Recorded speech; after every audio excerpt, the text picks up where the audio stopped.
Grand Prix Project podcast.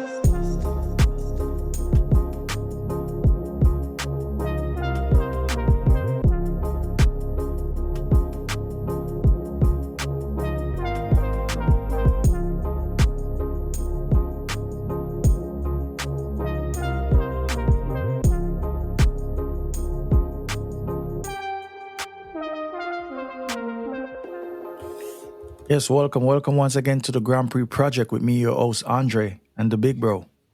Thanos 876, the fire starter. This guy.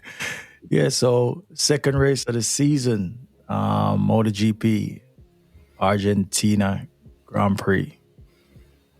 It's been a great weekend of racing. The Marquez brothers did it again. Man, it's beautiful, right? It's beautiful to see. Yeah, if you're a Marquez fan, it's beautiful. No, I didn't even got into it yet. It's not even Mark. It's beautiful to see his brother doing what he's doing. It's beautiful to see Alex doing what he's doing because he's always been questioned, right? He's always been questioned. His talents has always been questioned. Yeah, but questioned by who though? If you listen if you look all over social media, all these places, you're always gonna see the narrative he's here because of his brother and he's not deserving. And it's always crazy to me because it just doesn't make any sense for a guy that has 2 championships, right? For people to question that when there's people on the grid who has never won anything and they don't get questioned. Luca Marini. I mean, it's unfortunate because Neil Hodgson mentioned it in, I think it was during the race or pre-race that, people asking these questions is really confusing to him. He said he was listening to a podcast and the podcaster went, "Wait, Mark has a brother on the grid." And I'm like, what? Did not know that? What have you been watching? What are we doing here? Why are we talking about MotoGP, making our podcast if you don't know that Marquez, as his brother, who's a 2-time world champion on the grid? His younger brother, that. It's crazy. So for me, I'm happy for him because it's one of the worst things when you've put in work and because you have a super successful sibling, people tend to try to tie your being, your very existence to because of that successful sibling. So I can only imagine what life's been like for Alex, right? In terms of hearing that. It's because of your brother. It's because of your brother. And don't get me wrong, I have no issues with Luca Marini. He's a great guy. He's a super sweet guy from what I see, right? But you never hear that being said about Luca Marini. Bear in mind, Luca Marini hasn't won anything in MotoGP 125 or 250 or Moto2. He's won races. Yeah, he's just going off the fact that he's Valentino Rossi's brother. But hold on. But that's never been said. Well, I guess that's the power of the doctor, isn't it? And it's the power of the doctor and the hatred for Mark. Right? Because when I've always been screaming Alex Marquez from the top of roofs. I'm like, no, he's not here because of his brother. The guy's got 2 championships, and a lot of the guys that you like on the grid don't have anything. They may have the other 1 race win here or there, 2 race wins. But so what I'm seeing now, I get it. Once again, it's the first 2 races of the season. But we need to remember also that we're saying, hey, wait until they get to Europe. So do we forget that Alex Marquez ride those European tracks too? Yeah, I think he again, I agree with you. He's being unfairly judged. He should be judged on his own merit. And if you look at his resume, like you said, he's one of the 6 riders on the grid who have won championships. So you can never question his place on the grid. He has earned the right to be there, and his performances has demonstrated that he deserves to be there. So what we're seeing from him now was to be expected because he has shown he has the talent to do it. And now he's on a better bike. He showed glimpses last year, but now he's on basically the championship winning bike from last year. And you're actually seeing. And just before we get torn out, there's actually more than 6 champions on the grid. How many are there? I think like 8. I think he said 6 that have won 2 or more. Well, 2 or more, yeah, but there's more because you got Marc, you got Alex himself, you got Francesco Bagnaia, you got Binder, you got Frankie Morbidelli, you have Zarco, Maverick Vinales, Fabio Quartararo, Enia Bastianini, and Rins and Johann Mir. 10 champions on the MotoGP grid. Yeah. 11. Agura as well. There you go. Right. You called Pedro Acosta as well, didn't you? I think Pedro. So it's like 11 or 12. So there's a lot. Yeah. This grid is stacked with. This is probably the most stacked champions grid. And there's 24 riders on the grid. 24. There's 10 teams. Yeah, I think it's 24 or 20. No, it could be. I don't remember. I'd have to look. But this is the most stacked grid if my memory serves me right. This is the most, in terms of champions, this grid is stacked. Yeah. Right. So easily. Yeah. So looking at the whole situation with Alex, right? I always felt he was, because people are saying that he's not, are the people who, which is why Neil Hodgson said that guy on the podcast, he's just crazy, because if you're paying attention to Alex's career, you'd realize that Alex usually come good at year 3, roundabout here, right? But I will say, I'm happy that he got the opportunity to stay to year 3. Yep. Because a lot of riders don't. So I'm gonna give it that. A lot of riders don't. But at the same time, you still have to be roundabout there to show that talent to someone to believe and be like, you know what? I'll give him a shot. Mm-hmm. Right? So now I've always been saying, no, Alex is a good rider. So now when we're seeing what he did in the opening 2 races. In the opening 2 races, right? In Buriram and now here. Marc was pushing to get that, to claw that gap back. He almost crashed twice. Yeah, but at the same time, I think Marc was toying with everybody. To cover that gap, he had, so the problem is, right? How big was the gap though? So at one point it got to like 0.4 of a second, right? Yeah, but for Marc, that's not big. That's not a big gap. Hold on. The gap went over a second. If you was watching the race, you'd have realized that he almost crashed twice. Yeah, I saw that. So the difference would happen at the time when Alex had the tire underneath him. Marc was working to get back up there. Yeah, obviously, Marc, it got to the point where Alex may have lost some grip. So now when Marc saw it, I could pass you, Marc had some left. So it wasn't a fluke. It wasn't a situation of like what happened in the first race where Marc was just following him and stick. Nah, he had to work to pass him this time around. Yeah, I'm not. Right? I don't think it was that difficult for him, because again, he never let the gap get above half a second. You're right, but what I'm saying to you, even when it was about 0.4 to half a second, right? When you look at how Marc was riding, when Alex had the grip underneath him, Marc was working to keep it at that, right? Mm-hmm. I think it just happened that Marc is just better at keeping tire at the end of the race, more than most people on the grid, right? So I think, but when they were both at grip, Marc was working. So for me, I'm just looking at it like, I'm happy for Alex, because now he's showing what I've been saying, his brother's been saying, and a few people, the kid does have the talent. I think now he's just got the right machine, and he's very comfortable now in the Gresini team, right? And he's about to lead that team, right? And I'm looking at it like, okay, I get it. It's not Pecco's strong tracks, 2 tracks that we started out at. Man, they're dropping seconds on him. Yo, Pecco right now is in a difficult position right now, because yes, he is. He has no answers for Marc. He has no answers for either any of the Marquez brothers right now. Because in Buriram, it's the same thing. They left him in both races. Yesterday in the sprint, they left him. Today, he tried to overtake Alex at the start. He got past him. Alex overtook him again. Left him. And they left him. He had no pace whatsoever. And again, you're asking the question, what's going on with Pecco? I know post-race, what's his name? Tardazzi? I think that's the name of the team manager. Davide Tardazzi, Yeah. Said apparently there was an issue with his bike. There was definitely something wrong with his bike, which affected the tires and etc. Especially on the left-hand side, apparently they said. I can't remember 100%.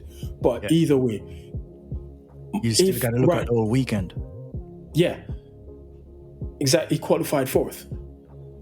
Again, the Marquez brother again locked out the first two positions like they did last week, 2 weeks ago in Birmingham, right? But Pecco right now, he's in a difficult position. If he was just losing to Marc, cool, but he's losing to Alex. He's now 30. He's on 43 points. So right? 31 points behind Marc now? Exactly.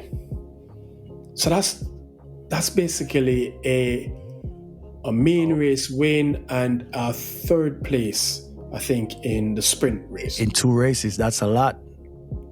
You can't give Marc that sort of jump. And then Frankie dropped one in you as well. And even if it was for VR46 loyalty, Frankie ain't been on the podium in almost 4 years. Yeah, since 2021. So even if Pecco Championship was on the line, he was not giving him that podium. Yeah, look, like I said, Pecco is in a precarious situation because he can't go public and show frustration, because then you'll know that Marc's performance is really getting to him, which I think it is. Because he has no answers for them. None whatsoever. So what's he going to do? He has to stick it out until, his fortunes change. And, they're talking about coming back to Europe to tracks that's more favorable to him. Like, yeah, but which track is not favorable to Marc? The only track that Marc is weak at is Sepang. And the crazy thing, when I saw an interview with Marc, and he said he felt great at Sepang in the test. So the only track that he always said he doesn't like, or he's going to tell you now that I felt great at the test in this track. So now you need to worry. Yeah. Right? Pecco is in a bad situation because once Marc gets into a groove, he's relentless. Marc is not on a bike that he can express himself on. So I don't, he's in trouble. Because the thing that I look at is right as well. You got to remember that this bike, from what you're saying, right? Unless, as I said, it's another thing of whereas like we only know 1% of what goes on, right? So we just got to go off what we're being told, what we're reading. If you're saying that this bike, this motorcycle, the GP 24.9, is not really a big upgrade from last year, GP 24. I think they say swing arm and a few other little things, right?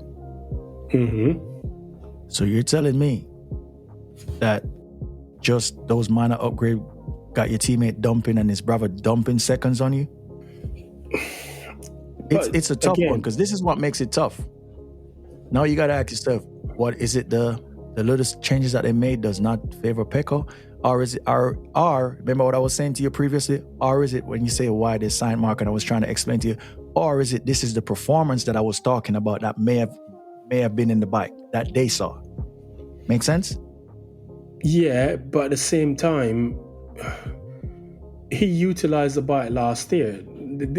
The performance that they saw, this performance, it really hasn't changed anything for them, because they won the championship last year and they're going to win it again this year.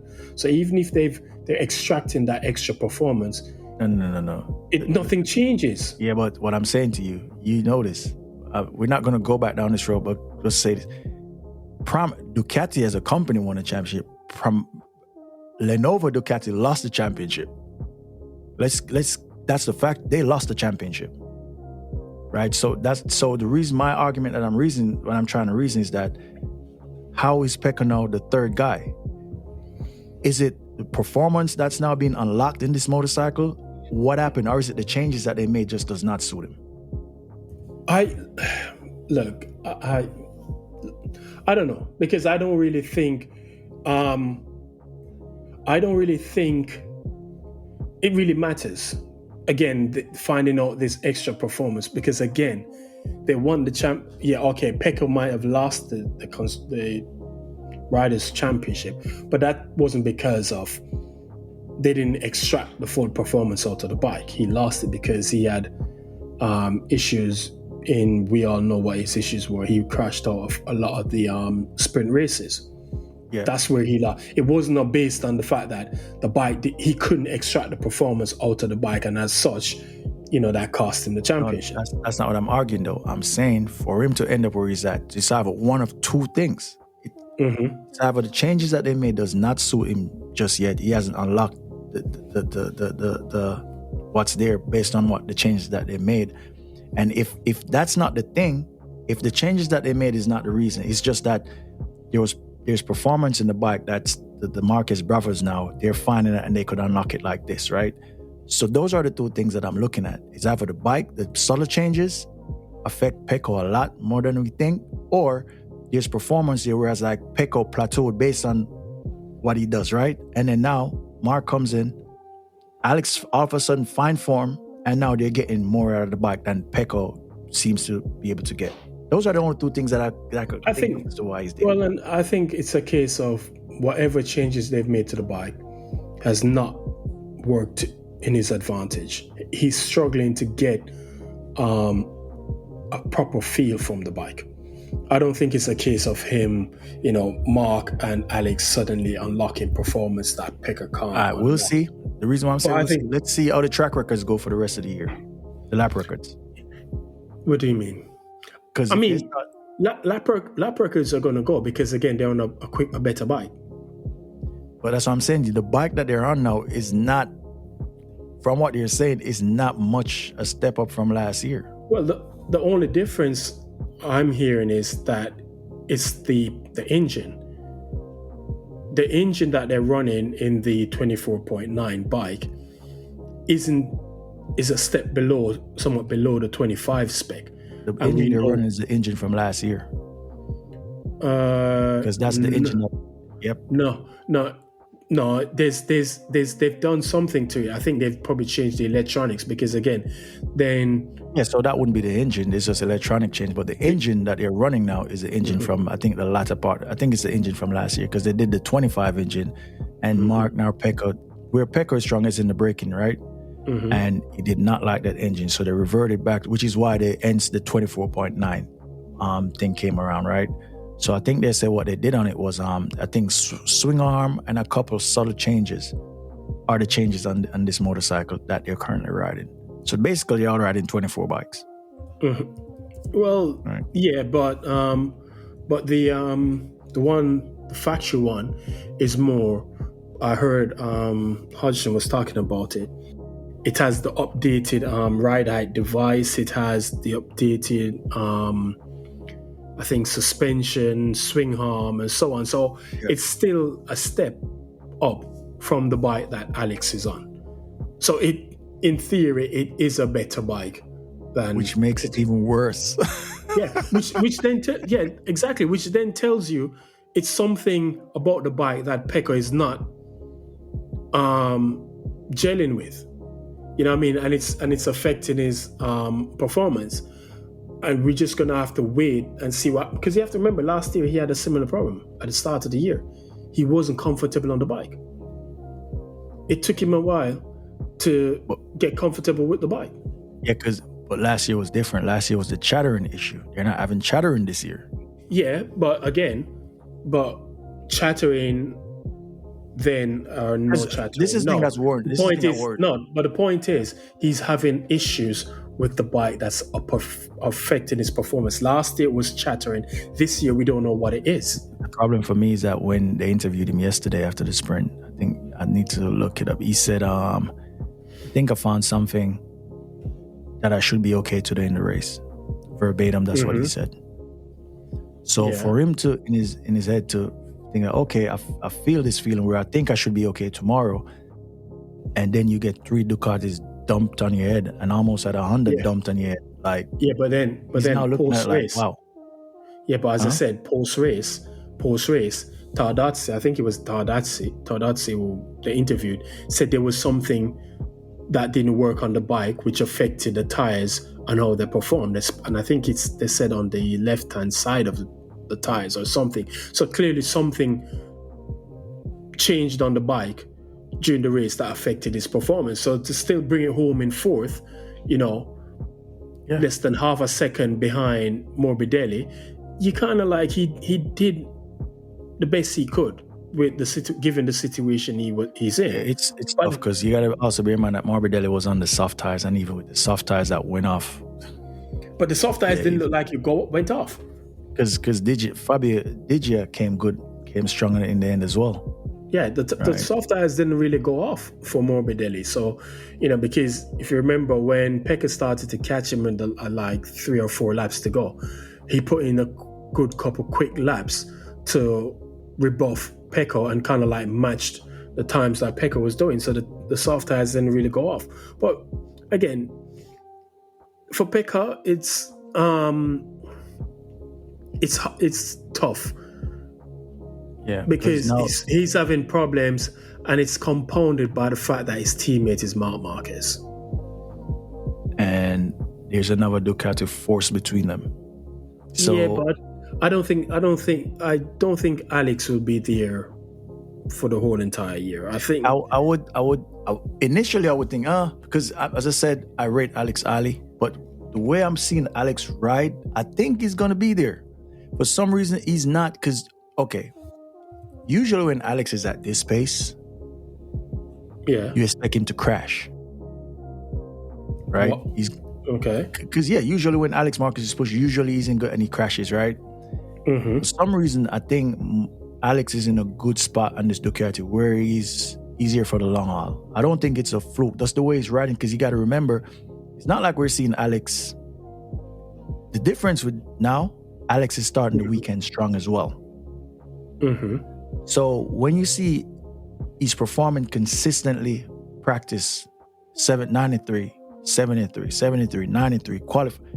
So it means that he's riding at a high level, and I think he's just come out one with this machine. It's working for him, and he's running at a high pace, and he's not crashing.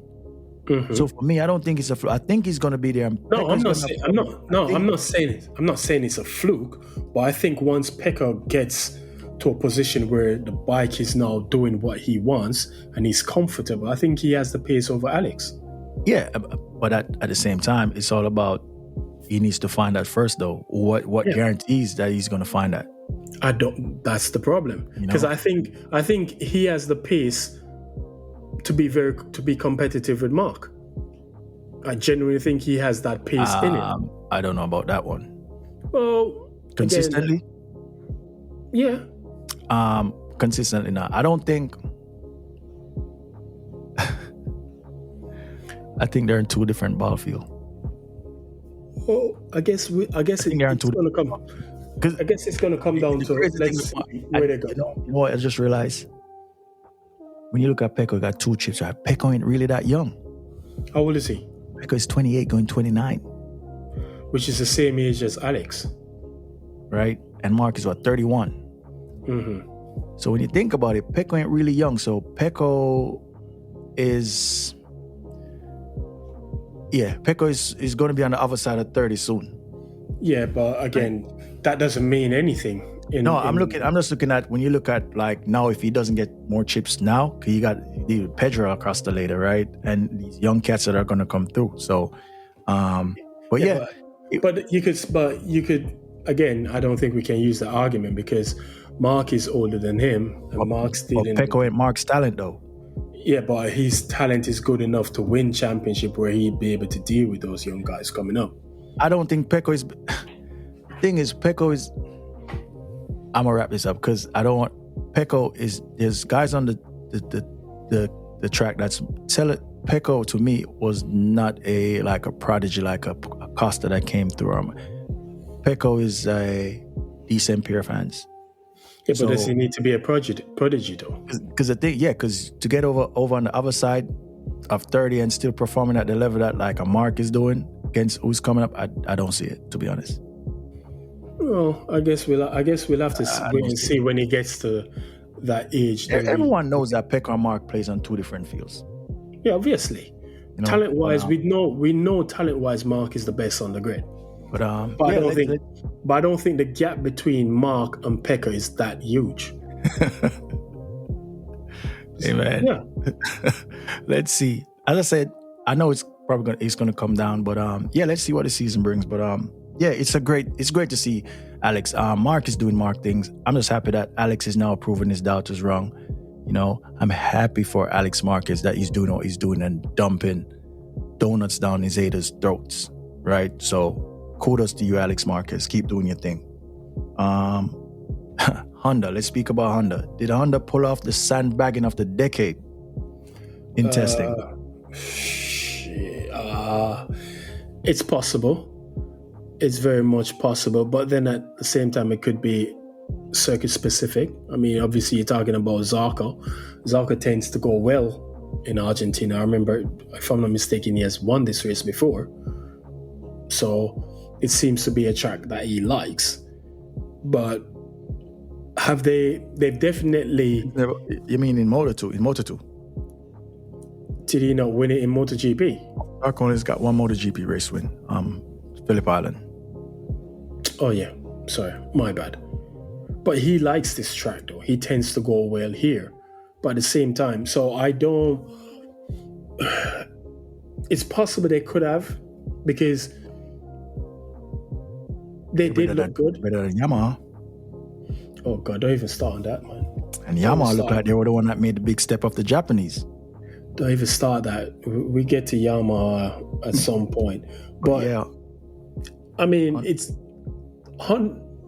But you have to remember also that Honda started this process even before Yamaha. Yeah. You know, Yamaha only started getting their concessions, I believe, last year.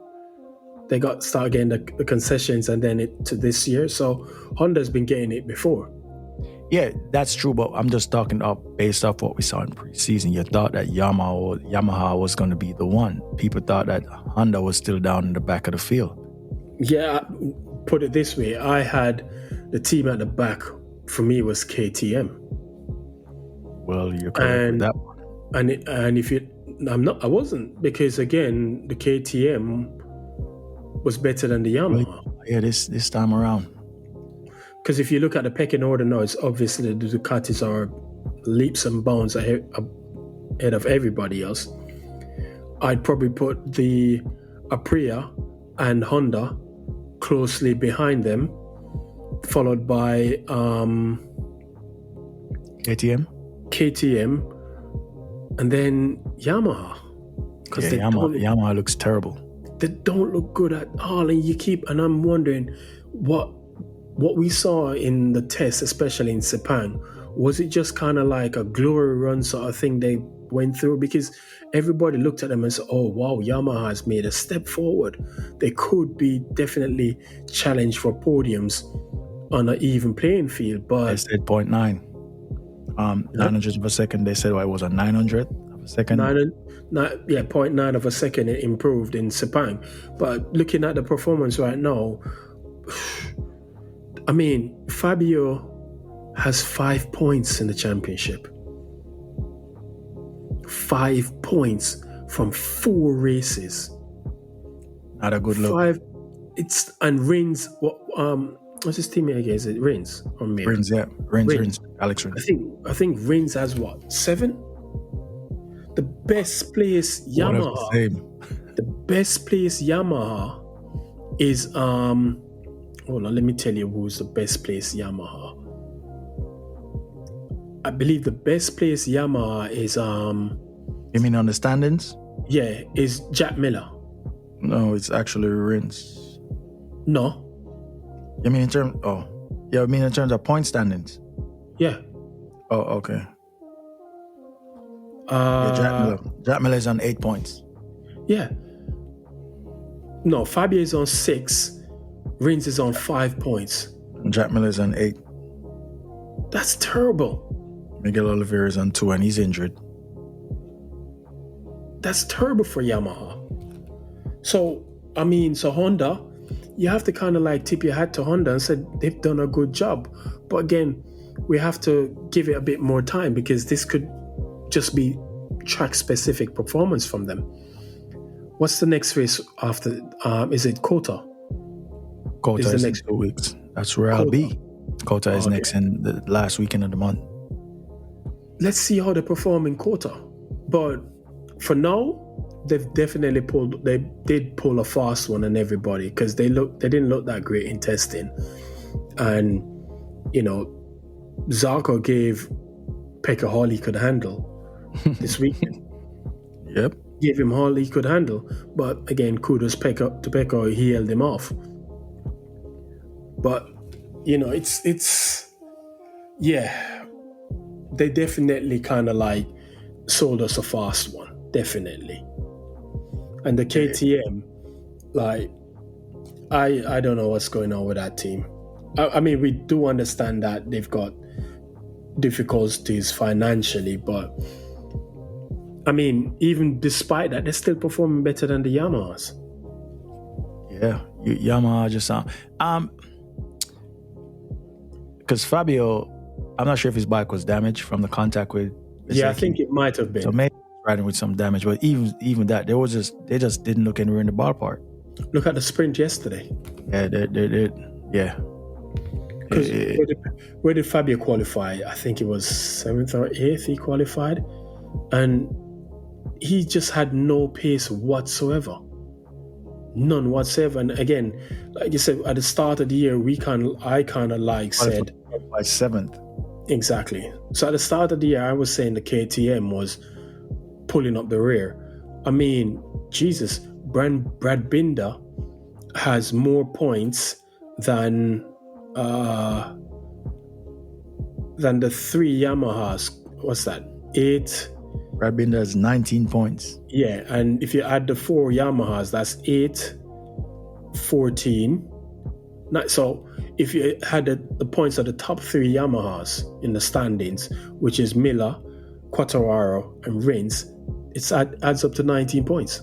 And what's it in total? Adding Oliveira's 2 points, 21 points. Oliveira's 21. No one, one of the same, ain't much difference. Exactly. So the KTM Brad Binder has more points, or the same amount of points as 4 other factory bikes, and it's for Yamaha. This is not a good look. It is not a good look at all, and I'm starting to think, how much longer can Fabio keep doing this? Because at some point he's going to get fed up with this and like, yo, enough is enough. This is he just got paid, unless he's going to do a Marc Marquez and give the money back. Yeah, I ain't giving that sort of money back. I won a chip already, so give me the money. Give me the money. I'll take the money. I already have a chip. They can't take that from me. It doesn't look good for Yamaha currently, right? Currently, it doesn't look good for them. It's a bad look, as you say. It looks like preseason was just a fluke. Yeah, preseason. Absolutely. And then Honda just steadily. Johann Zarco put in some good work. Agura had another decent ride this year for this time around again for Aprilia. Marco Bezzecchi, he cannot catch a break. Yeah, that was careless of him today, man. That crash was, that was reckless. Absolutely reckless. If he had actually T-boned Fabio would probably have suffered a broken leg and would probably be out for a while. So that was reckless from him. I'm surprised that, I haven't seen any news after the race as to whether or not they're going to, give him a penalty for the next race because of that. Seems like irresponsible riding from him. Absolutely terrible. It was just, he can't get up. The Aprilia team is just Agura right now, flying the flag. Raul Fernandez is stinking up the place down in the back. And he's a kid that I always think if he got the right situation, because I remember him being super fast in Moto2. I'm not sure what's going on with him. Well, Right. again, Moto2 and MotoGP is two different things. Yeah. You're starting. I mean, these we all know when you step up to the bigger class, it can expose riders and That's when it show the really tell you. deficiencies. That's when it really tell you if you got that talent. Yeah, and it starts showing you deficiencies all Yeah. over, and he's not doing the job. He's on Aprilia, right? Yeah, he's on Trackhouse. He's Agura's teammate. Okay, so it could be a one and done season for him. Because right now, Fernandez. He's not one and done. Fernandez has been MotoGP like for 4 years. Yeah, I mean, it could be one and done for him for this season. That's it. Because right now, what's it? Agura has 17 points. Boy. The next best Aprilia rider is again Bezzecchi with 14. And I'm looking at the standings, and it makes my whole prediction about KTM even that much worse, because Pedro Acosta has 13 points. He's 10th in the championship. Yeah. The worst placed bike is obviously Salvador Chantra, Raul Fernandez, Miguel Oliveira. Like all the you're gonna have to talk about your boy. What's his name? How you pronounce his Fermin Aldeguer. Yeah, he isn't up to speed yet. I still believe in him. I still think he's going to do great things on that Ducati. He's just making some little rookie mistakes. But you can't just say he's gonna. If he's not delivering, then he's gonna have to go. Yeah, but it's his second race. He literally just got into MotoGP. That's his second race. Yeah, but again, this sport is what it is. What it is. I'm a true believer that a rider in MotoGP needs to get more than one season. Well, true, but let's see what happens. But to get a second season, you have to be doing something. Yeah, but it's his second race. Yeah, I'm not disputing that, but that's what I'm saying. Let's see how the season goes. If he doesn't progress throughout the season, then it's likely he could be out next year. He'll be all right. I don't doubt him. Fermin will be okay. Well, let's see. He's made some little mistakes, but I believe he'll be okay. Let's see. All right. Once he's up to speed, he'll be all right. I have trust in Fermin. I believe in Fermin. Let's see how it goes. All right. Let's talk about, because I see you put in the notes that you mentioned it in one of the previous episodes about Pedro Acosta and Ducati possibility going on a Ducati. Okay, and I mean that makes sense given the current situation with KTM. It's very likely that if KTM can't be saved as a going concern beyond this year, he's going to be looking to jump ship. Or where would he go? So which Ducati are they linking him with? So before I even get into because as you said, I mentioned this in previous episode. At the time, it sounded crazy, right? At the time, it sounded crazy when I said it. But the reason why I came up with that theory is the type of talent that he is. And I also know that some of the riders that are on the Ducatis right now are not the most. Let me not say this. Let me kind of reword this. I don't want to, because these guys are all, put their life on the line every day. Some of the riders on Ducatis are on their way out, put it that way. So you got to think about Frankie Morbidelli. Like Frankie Morbidelli. Frankie Morbidelli is probably not going to be in a Ducati for much longer. Because he's on the older side. Yeah, but if he performs the rest of the season like he did this weekend, I don't see that. Okay. I don't see that. And even with that, right? Even if he does, you got to remember also, you're looking at it. Are you going to give us a championship? It's probably how they're going to base that. Would we rather keep you performing, or would we rather take Pedro, knowing that he's the future? Yeah, but Frankie can't give you a championship on a satellite Ducati. No, but bro, think about what I'm saying to you. He's in the squad. Mm-hmm. That's what I'm not talking about being on the bike that he's on. Well, let me ask you this: you're a team boss. You got Frankie Morbidelli. You got Marc Marquez. You got Pecco, right? Mm-hmm. You have Fermin.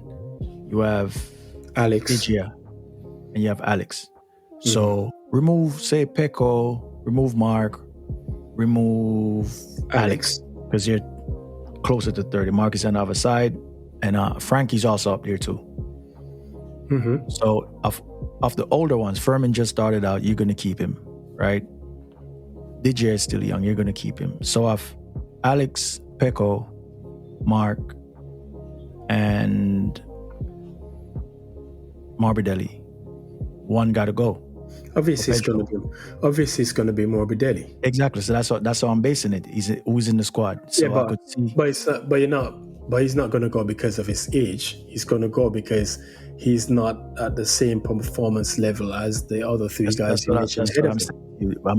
I use that scenario based on what you said. What if he performs like he performed today? I'm like, that's still not going to save him, because they know that you're not going to give us a championship, because you're not going to beat Pecco, you're not going to beat Marc.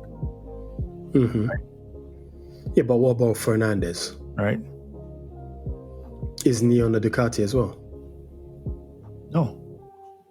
Which Fernandez? Raul Fernandez? No, sorry. He's Aprilia. Aprilia, sorry. Yeah, so, which is why when I said that earlier on, before the season even started, that I could see Pedro in Ducati. That's where I was looking at it from. He's young. He's in the doldrums with KTM. I could see Ducati calling, and then now all of a sudden this weekend the rumors starting. So the way I look at motorsport, I look at it like deep in terms of these things. I look at the squad, I look at the riders they've got, I look at riders that other team has, right? And say, hey, this guy's a super talent, and I could see the top team with the best bikes coming to poach him. So you're saying he could get pulled into the VR46 camp? Exactly. Yeah, but doesn't Rossi and Morbidelli has some form of bond? I'm sure Rossi need a champion. But if Rossi needs a champion, he also needs to get, if he's going to run a Ducati, he needs to get the latest spec Ducati. He's got one in his team. Yeah, but that was with what's his name? That's with Fabio Digia. But is Digia a VR46 rider or a Ducati rider? Exactly. Yeah. But that's what I'm saying to you. Ultimately, it's all about negotiations and contracts. So then the only way it would work is unless Pedro signs to Ducati as a factory rider and then get put into the that's what I said. VR46. I'm not talking about go to Ducati for VR46. I'm talking about Ducati picks him up and be like, hey, okay, we'll give you the 2 bikes that you need. To house him down here real quick.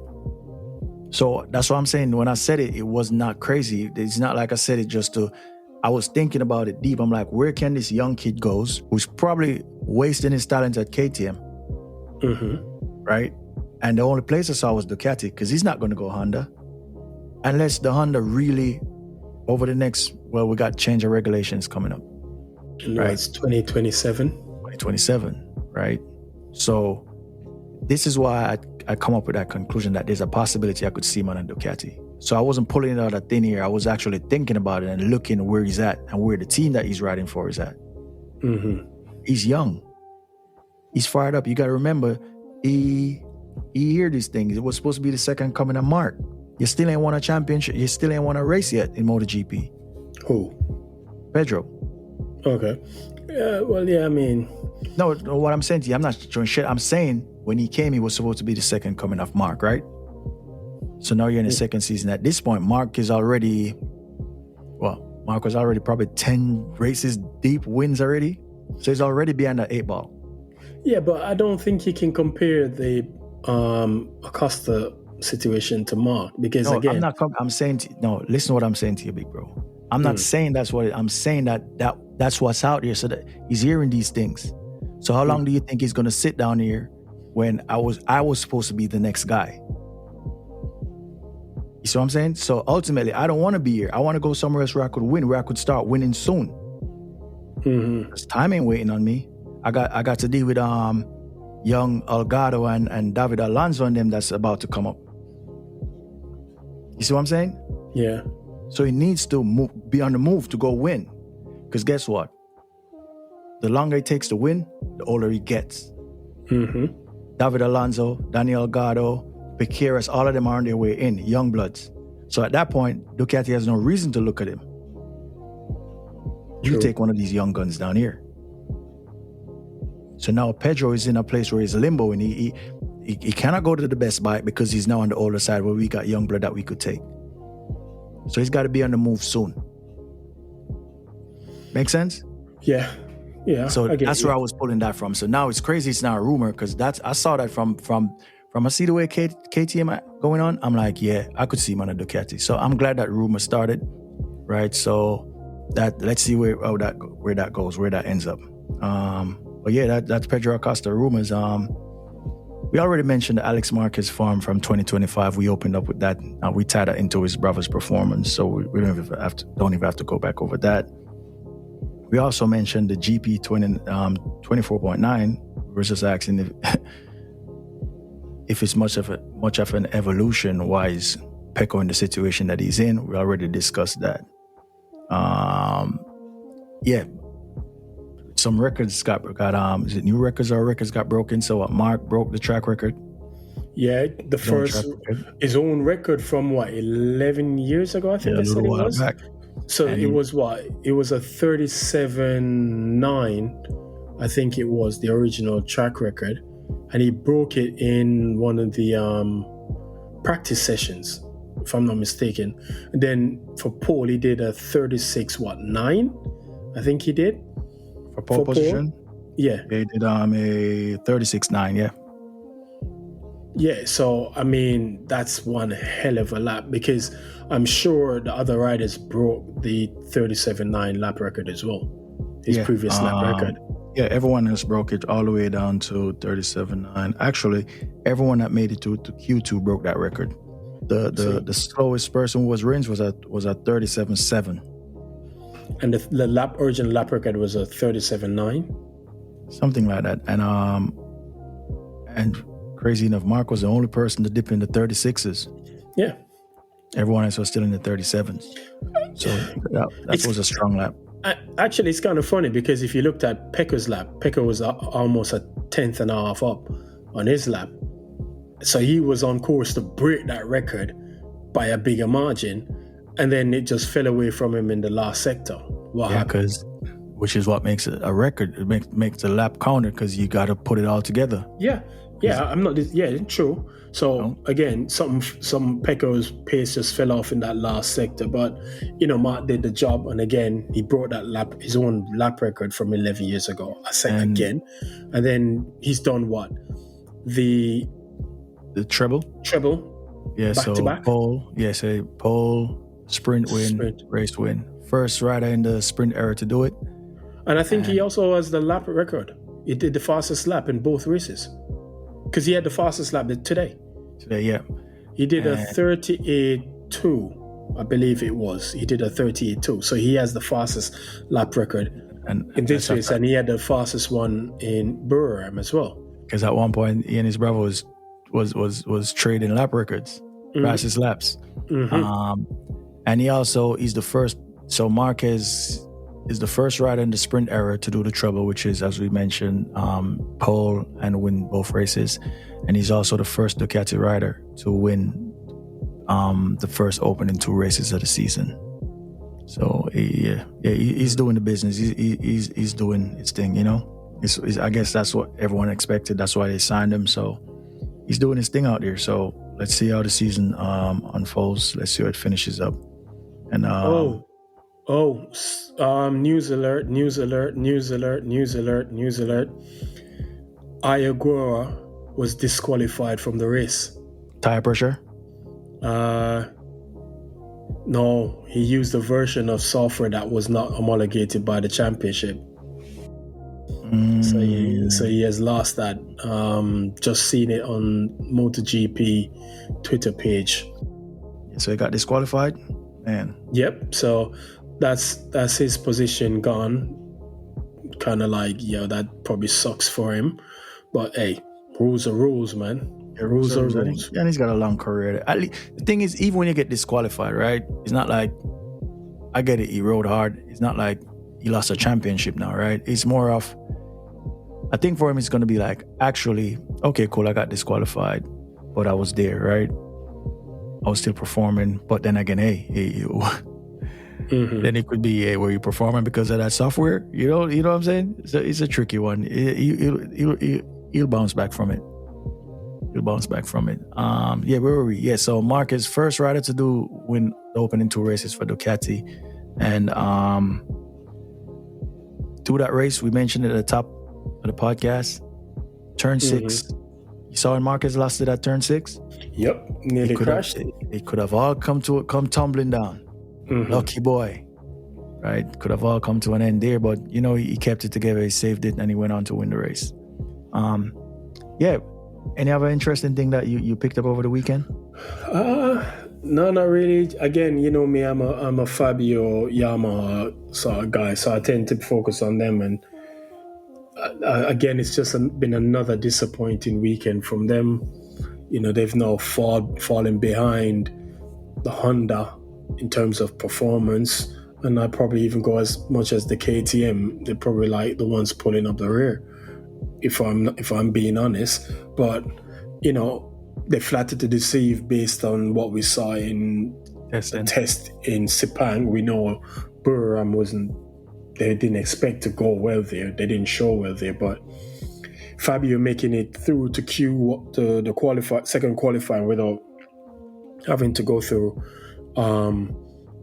the second qualifying session, making it through to the main one is kind of like somewhat of a plus. But at the same time, then you're going into the race, and by the end of the first lap, you qualify as 7th. By the end of the first lap, you're P14, P15. Yeah, that's not good enough. And Yamaha have a long road ahead of them. Well, at least they got a V4 engine coming. Let's see. Yeah, they said they could expedite that. But V4 of engine is not the problem. It's not the only issue they have. So you can bring a V4 engine, and the V4 engine actually makes it worse. So until you can sort the chassis out, the area out, the suspension out, what's the point in bringing that V4 engine? Because once they bring that V4, the Yamaha, as we know it, the type of bike it is, fast corner speed, that's done with. That it's going to be a shadow of the Yamaha that the Lorenzo Yamahas, Rossi Yamahas that we know. It's going to be a whole different bike. Yeah. Right? So but let's see if they could get it together. I want to see them getting together. I want to see Fabio back up there. It's a sad state of affairs to see where they're at right now. And yeah, in terms of the race weekend, it was an all right race. It wasn't the most exciting thing, to be honest, right? But I'm just, as I said, the thing that I'm most happy about is just to see Alex up there. I'm just happy for him. Now he could just silence his doubters. Yeah, moving over to, that's it for MotoGP for you? Yep. Yeah, so just a quick recap on the smaller categories. Pecco won in Moto3. I thought they were going to disqualify him because he ran on the green. Yeah, but he lost a position when he ran on the green, and he claimed it back. So that's why he didn't lose the position. That's why he didn't get relegated to drop one place. Okay, cool. Yeah, when he ran off, he got passed, and then he remade the pass on track. So yeah, that's why they had confirmed the results. What's his name? Forrest Soto is the one that got relegated. Who? Forrest Soto, the Japanese kid, he got relegated one position for track infringement, track limits. So that was a decent race. As I put on Twitter, we know Moto3 always going to get them little terrorists just knocking dust off each other, right? That's always a fun play. I mean, that championship should be called a terrorist championship. Yeah, they're just wild with it. They're just a bunch of wild kids. But I love it. I like to see them, cutting their teeth, owning their craft. But yeah, congratulations to Angel Piqueras. He was the favorite coming into the season. So let's see if he could start his season now, because last time around he kind of got duffed up and someone crashed into him and he didn't finish. And then Moto2, Jake Dixon. Yeah, I mean, Jake. Was it the $1 billion walk, the Conor McGregor walk? And then he did the Ronaldo shoe celebration. I mean, you what's the guy's name that was on pole? What's his name? Oh God, the championship leader, Moto2. You always catch me out for his name. So I think he was in third, right? No, he finished second. No, Vietti finished third, right? Yeah. Vietti finished third, and what's his name? Manuel Gonzalez. Yeah. The way I thought he was gonna he had the pace to actually beat Dixon, but Dixon, just like he had him today. Yeah, he was comfortable. He was on fire. He dropped 3.5 seconds on him, bro. Easy. Dumped 3.5 seconds, easy. Dumped 10 on Vietti and Canet. So Dixon was just in his element today. It's a good look. I'm happy for Jake because it's good to see like a British rider being able to win in Moto2, right? So I hope he opens up the gate for more. But he's won races. It's not like it's the first time he's won races, though. No, I know, but I'm saying consistently doing it right. You know, it's just good to see a British rider win in Moto2 because the British riders, they have it hard to get to GP racing. Right? It's a tough road for them. Yeah, because again, to get into it, they have to go Europe, don't it? Gotta go to Europe. Right. And not many of them transfer over into riding the Spanish Championship or the Italian Championships and so on. So they mainly go through the BSB rankings to get there. And yeah. And when they get there, when they win, yeah. Because when they get there, they don't really get put in the big teams, do they? Actually, they do. Like who? The last couple that came through went to big teams. Sam Lowe's went to big team, even though he came from Super Sport. Yeah, but Sam... Yeah, Mark VS is one of the top teams. Yeah. And now Jake Dixon... Yeah, I know he went. And Jake Dixon was in a top team. He was in the Martin Aspar team. That's a top Moto2 team. Right? And now he's on Mark VDS. But let's see if we could get more British riders coming through. You know, and see what that does. Because Jake winning would help. If he could mount a title challenge, it would be a great thing. Because I mean, he was wasn't he somewhat in it last year?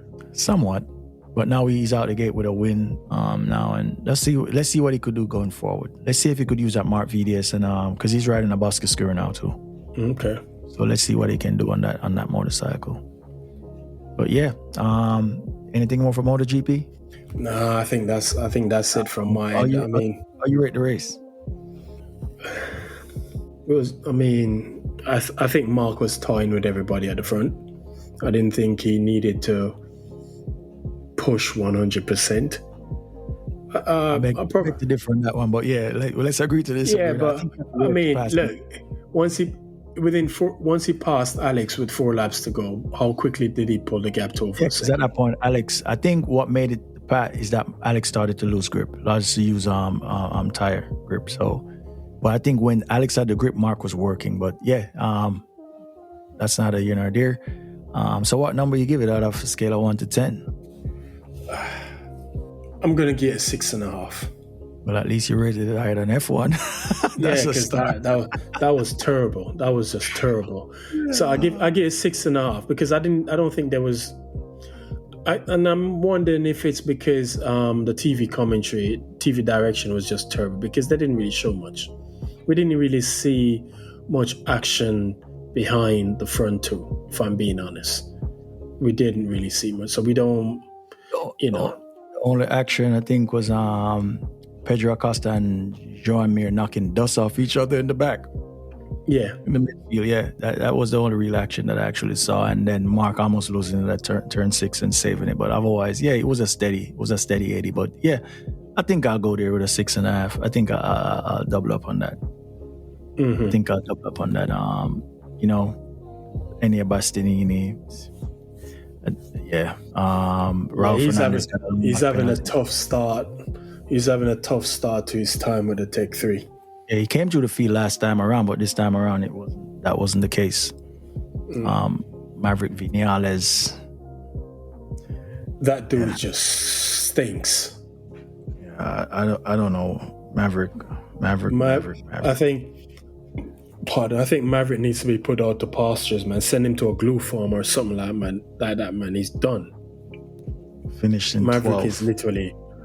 Maverick is literally done, man. I don't know what more you can say about this guy. He blows. Maverick was supposed to be the next in line behind Marc. He was meant to be the next in line behind Marc, and he's nowhere. It's, and the thing is, he's a fat. He's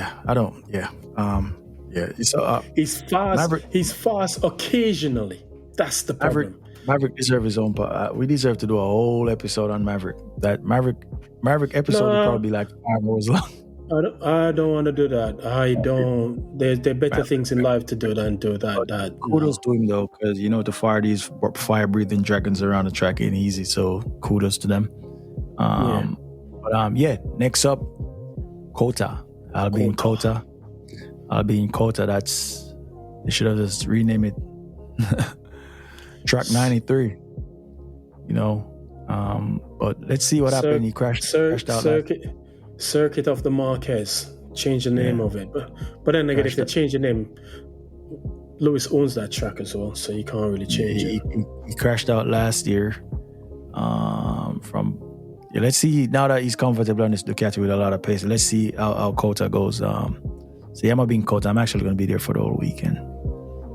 I'm trying to reach up early Friday morning. I might, when things finish up at the track, go downtown Austin, have myself some food at them food trucks. I got a lot of food truck yards. You just walk around and just grab some food. Austin is a nice city. I love Austin as a city. I think next year I'm gonna have to try and fly over to see if I can do it. Now that they're at the right time of the year, so it's gonna be bright until like after 8. So I may go on the river again. Though not again. I was meant to go on the river the last time. I didn't. What river? There's a river in Austin. Austin got a lot of waterways. Oh, okay. Rivers, lakes. So I may go on kayaking on one of them in the evening. Okay. It depends. If I say that now, but then again, when you look, time is just running away. Right. Mm-hmm. So, but I'll keep you posted. I'll send you stuff, and we may do a quick fire one from the hotel when I'm there. Oh, okay. And make sure you spread the news, and let people know to come and follow us on this. What we do. Yeah, definitely. Did you get the T-shirts printed? Yeah, they're on their way. T-shirts are on their way. You need to send me one as well. Yeah, so they should be coming maybe next week. Mm-hmm. So those are there. And we're just working on a few other things. It's just us. So we missed last week on the pod, but I kind of got the calendars mixed up, and so we're dropping 2 this week. We're dropping MotoGP. We're dropping F1 this week. So. Yeah. But that's it. Wrapped up in MotoGP. We all good? Yeah, man. Okay. Definitely. Well, thank you, folks, once again for listening to the Grand Prix Project. We appreciate everyone that tunes in and listens to the podcast, who downloads, follows. Just two guys with a love for motorsport. Like and share the thing. Tell your friends. Yeah, the Grand Prix Project. The best spot on the market. For facts, right? If anyone is going to be in Austin and you listen to this, just shoot me. You could just give me a DM on the GP Project on Twitter, or you could GP Project Trey. Mm-hmm. Right? Yeah, I'm gonna be in Austin, so I always look forward to Austin. And then let's see what the Horsepower Rodeo delivers. All right. So once again, thank y'all for listening. My name is Andre with the Big Bro.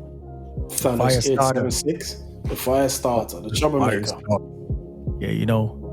Once again, peace out. Appreciate y'all. Please tell your friends.